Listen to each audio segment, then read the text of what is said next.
You're listening to Inside Real Estate with Irv Tremblay on Newstalk 980. Irv, good to see you again. How have you been, sir? Great, Dave, and you? Very good, thank you. Very good. Great. Enjoying just, a nice little break as we kind of wind things down near the tail end of summer. Yeah, great day today. Now, is it just me, or is the market winding down a little bit right now, too? It's been a weird one, hasn't it? Well, the market is, I think it's similar to the fall of 2007, if you remember.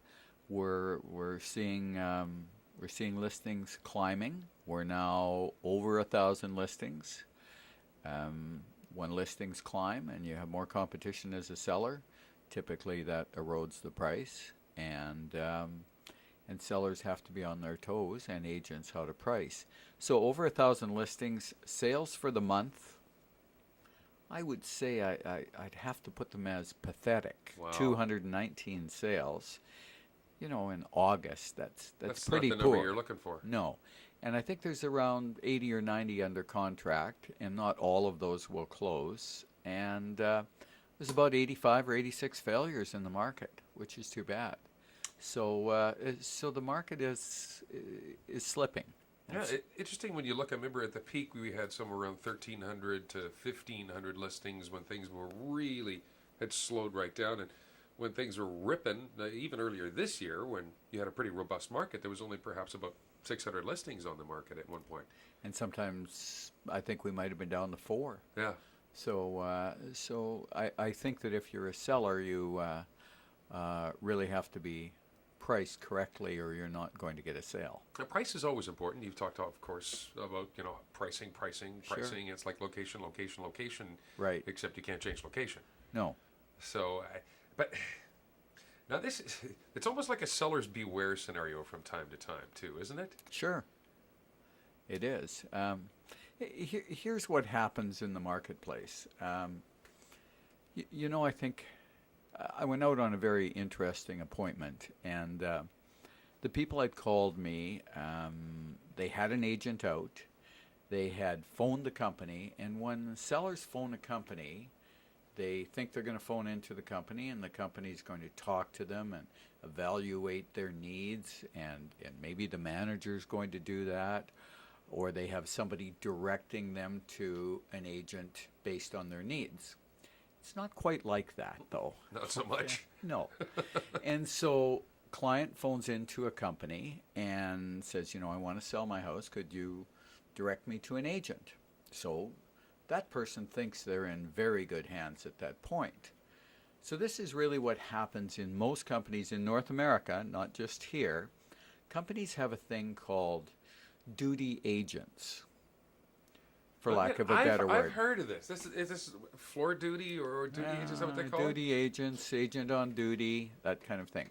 So what happens is that very often the busiest agents and the best agents are busy with their clients, so you have newer agents or inexperienced agent working duty, or agents who don't want to prospect want calls coming in. A little bit like sitting in a used car showroom. Okay. A little bit.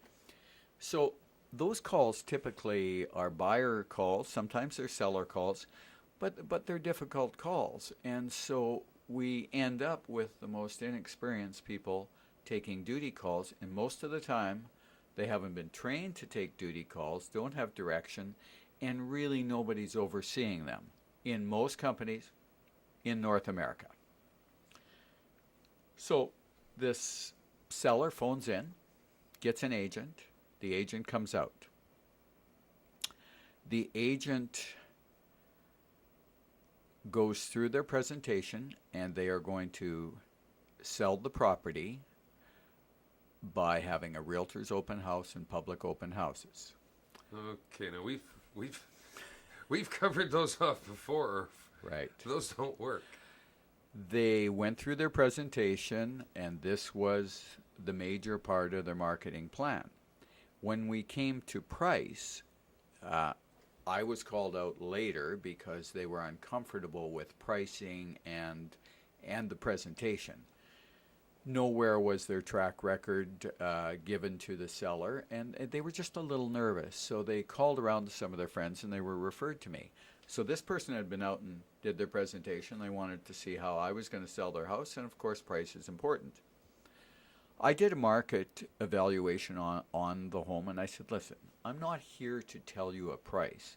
I'm here to show you the market and get you to understand pricing and us to come up with a price that you agree and can understand that will cause your house to sell. I said, what did the other agent say? Well, the other agent kind of gave us a price but said we should pick it. Okay. Well, that's okay if you've got a lot of information. Yeah, if you're fully informed and you've been walked through the process, that's a reasonable thing to do between an agent and a seller. So as it happens, when I did the market, I could see pricing in this declining market, which we know is declining because listings are up. The prices, the asking prices, and some of the homes had been around since May, so we know they're too high, were in that $420,000, $415 to $425, $430. The agent who came out suggested, without providing all this information, maybe we can be around $450. So the seller really doesn't know, but knows enough that maybe this is making them a bit nervous. So when I did the market, I looked, and yes, there were lots of homes asking $415 and $430. Then we pulled out the recent solds. And remember, in a declining market, we don't want to go back to March and April. We want recent solds, what buyers have been willing to pay recently. Big difference. $360, $370, $380, $385. So yes, you could go on the market at $415 with all your competitors, but they're not selling, and that's the key in a declining market. You have to be where the most recent sales are or were, because you know that a buyer is willing to pay that price. All of these $415 listings to $430 are sitting there, and then we have an agent coming out and saying, why don't we get on the market at $440 or $450? Well, if you're $415, $430, you're already following failure because they haven't sold yet. So to pop it up anywhere above that range, if it's comparable, right, real estate, it's just won't work.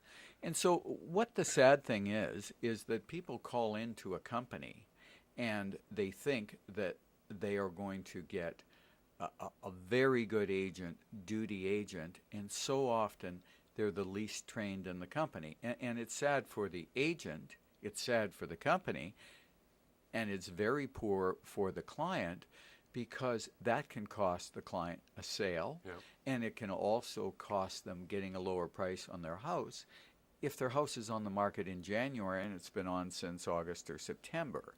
So my advice to people calling in to a company is thoroughly interview and go through those probing questions, or ask for the manager and ask for their top producing agents that have the track record to work in a declining market, to work in a tough market. And that would be my advice, because if these people went on at $440 and they have to sell at $450, I can tell you that a sale isn't going to happen in that price range. They're not going to get an offer. So that's really, really important in this market, that pricing. Irv, I need to take a quick break. Can you stick through the break here? Absolutely. Irv's website, by the way, covers off a lot of the things that we talk about on the program, including how to interview an agent, the questions you should be asking, what you should be looking for. Website address, www.irvsells.ca.